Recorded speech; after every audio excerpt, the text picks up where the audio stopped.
제2장.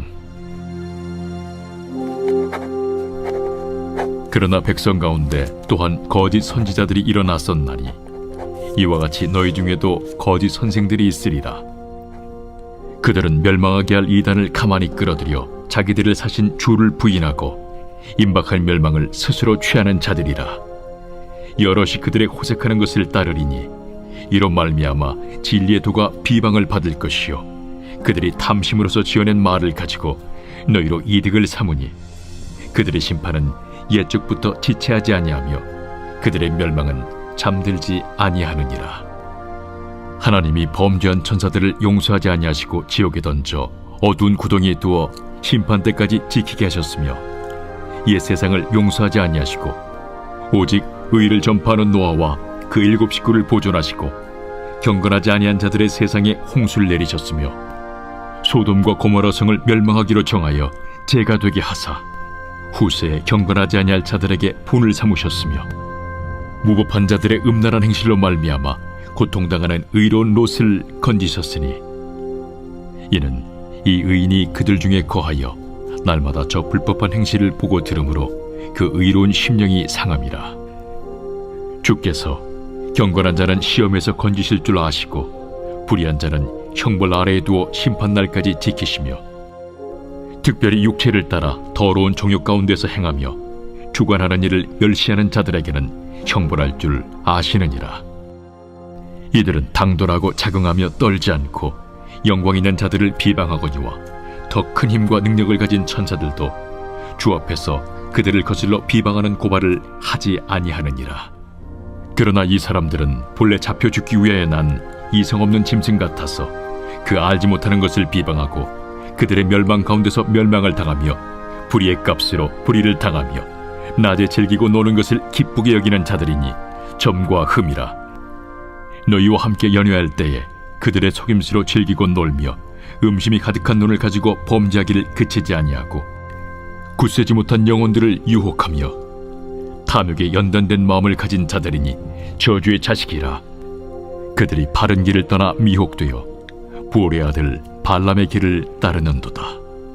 그는 불의의 삭슬을 사랑하다가 자기의 불법으로 말미암아 책망을 받되 말하지 못하는 나귀가 사람의 소리로 말하여 이 선지자의 미친 행동을 저지하였느니라. 이 사람들은 물없는 샘이요 광풍에 밀려가는 안개니 그들을 위하여 캄캄한 어둠이 예비되어 있나니 그들이 허탄한 자랑의 말을 토하며 그릇되게 행하는 사람들에게서 겨우 피한 자들을 음란으로서 육체의 정욕 중에서 유혹하는도다. 그들에게 자유를 준다 하여도 자신들은 멸망의 종들이니 누구든지 진 자는 이긴 자의 종이 됨이라. 만일 그들이 우리 주 되신 구주 예수 그리스도를 알므로 세상의 더러움을 피한 후에 다시 그 중에 얽매이고 지면 그 나중 형편이 처음보다 더 심하리니 의의 도를 안 후에 받은 거룩한 명령을 저버리는 것보다 알지 못하는 것이 도리어 그들에게 나으니라. 참된 속담에 이르기를 개가 그 토하였던 것에 돌아가고 돼지가 씻었다가 더러운 구덩이에 돌아 누웠다 하는 말이 그들에게 응하였도다.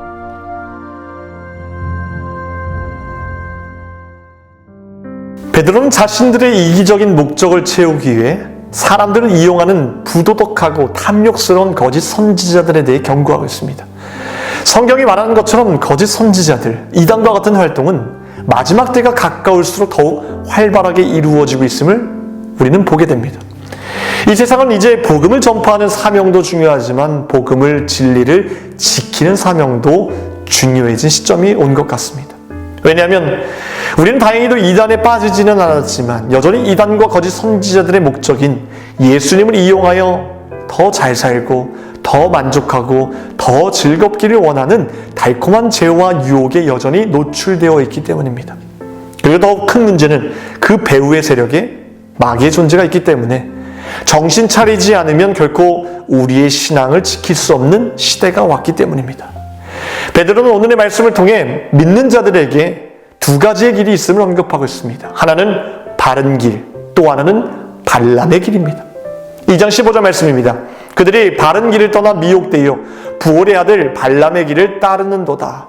그는 불의의 삭스를 사랑하다가, 이 두 가지의 길은 비신앙인에게 해당되는 길이 아니라 믿음의 길을 가고 있는 자들에게 해당되는 길입니다. 즉 믿는 우리들이 곁길로 빠질 수 있다는 것입니다. 무엇 때문입니까?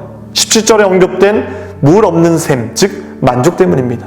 그리고 18절 말씀에 언급된 육체의 정욕 때문입니다. 다시 말해 육체의 정욕이라는 만족이 늘 우리의 바른 길에서 발람의 길로 인도하는 올무라는 것입니다. 여러분, 발람의 길은 어떤 길입니까? 발람은 선지자입니다. 하나님을 잘 섬겼던 선지자였습니다. 그런데 잘 믿다가 돈에 눈이 멀어 하나님의 백성들을 저주하고 결국 자기 죄로 죽임을 당하게 되었습니다. 그는 진리를 버릴 만큼 세상의 것이 좋게 보였던 거예요. 이것이 가장 큰 저주입니다. 진리와 하나님을 버릴 만큼 세상에 중독된 것, 이것 자체가 큰 저주입니다. 그런데 인간은 세상의 것에 얼마나 취약한지를 예수님은 너무나도 잘 알고 계셨기 때문에 이렇게 단호하게 말씀하셨습니다. 너희의 모든 욕망을 십자가에 못 박아야 한다고 말입니다.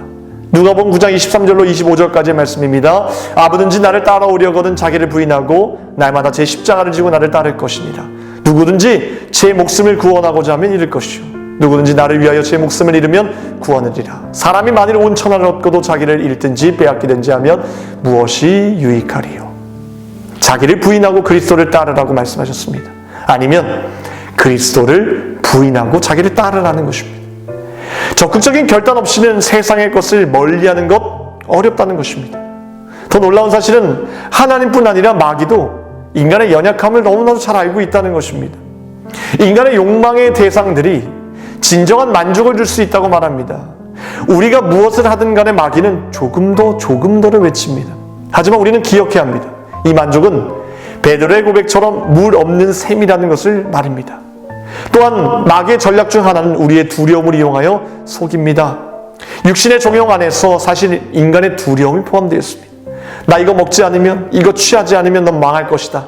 다른 사람들이 다 누리는 것 네가 만약 얻지 못하면 너는 망할 것이라는 이 두려움을 가지고 우리의 육신의 정욕에 유혹을 가합니다. 안목의 정욕도 마찬가지입니다.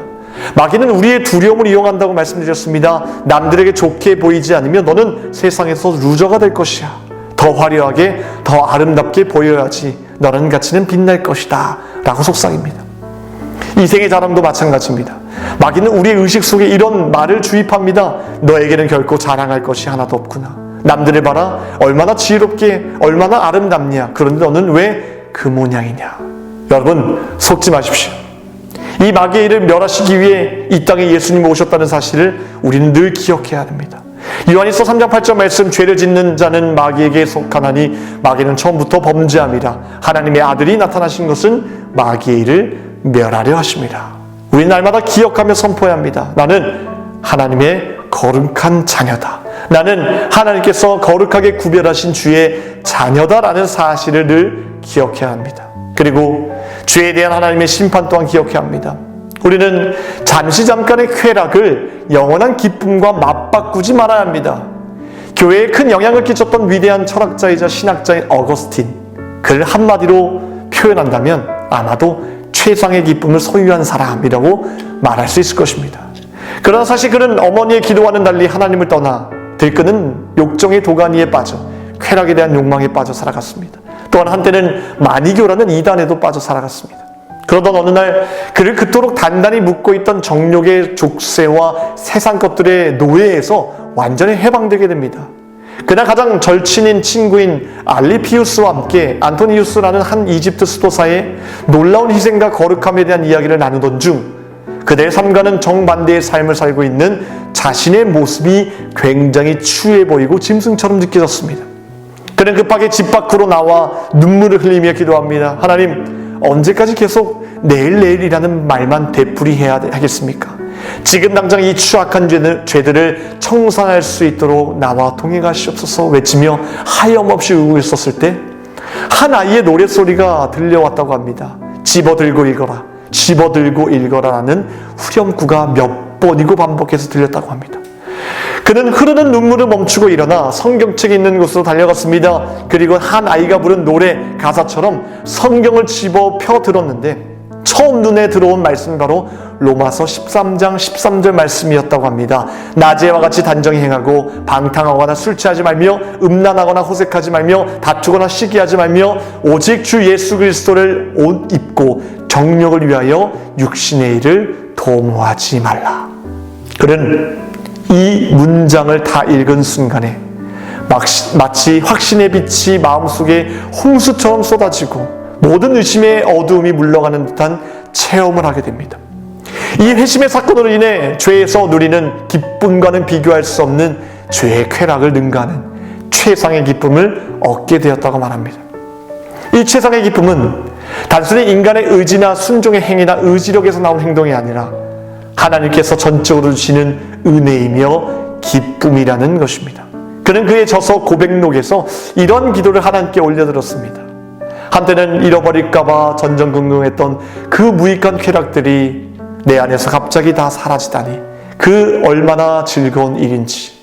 당신은 내게서 그 무익한 쾌락들을 몰아내셨습니다. 참된 최고의 기쁨이신 주님, 당신은 그러한 것들을 내게서 몰아내시고 그 자리를 대신하셨습니다.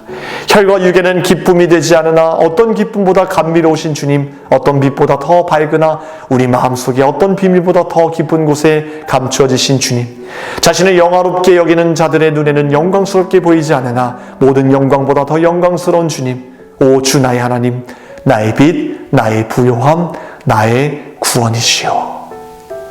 여러분, 그는 은혜만이 세상의 쾌락을 능가하는 최상의 기쁨이라고 고백하고 있습니다.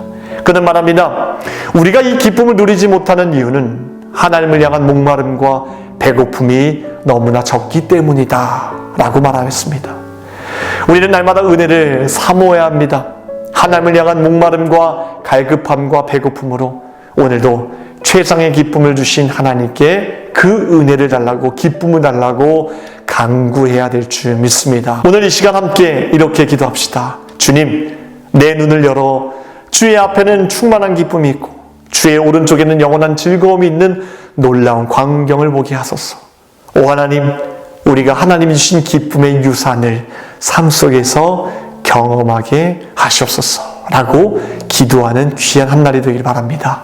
오늘 수요일 주의 종과 청지기를 위해 함께 기도하겠습니다. 담임 목사님 영육간에 강건하게 하시고 말씀의 능력을 칠갑져 내달라고 기도하시고 말씀을 전하시는 자리마다 성령의 역사가 일어나기를 바라며 기도하시기 바랍니다. 또 부교육자들, 장로님들 모든 청지기들에게 성령 충만함 주시고 가정의 평안을 허락해달라고 함께 기도하겠습니다. 기도하겠습니다. 하나님, 세상의 길이 아니라 발람의 길이 아니라 바른 길, 믿음의 길로 나아가기 원합니다.